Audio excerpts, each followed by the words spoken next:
You mentioned stuff about the traps. Could you go in depth about that? Yeah. For a long time I thought about going back to Vietnam, and I decided I was going to do that, and I was going to go and see the museums and the memorials to the other side. And as was mentioned, one of the museums has exhibits of how the traps worked.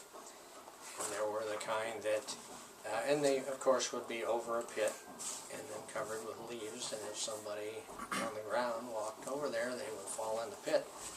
One of them was just spikes in about a 4-foot hole, so if you fell in there, and the spikes were usually laced with feces, so you would get infections as well. So that was one that certainly got some of our guys. Another one was just a flip over.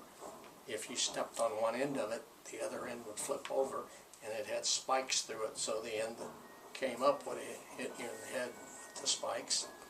And then there was one that was a scissors trap. That was one that if you stepped in the middle of it, the spikes were on both ends and would close on you like that. And then one of the most sinister was 2 rollers that had intersecting spikes.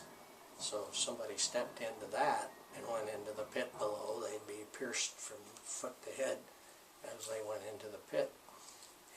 And the soil in that part of Vietnam is a clay that is almost like cement if you wet it and then shape it. And that's why the tunnels of Cu Chi were so strong that even the B-52s damaged the surface and the upper levels, but way down underneath, those tunnels were not collapsed by the B-52 bombing even.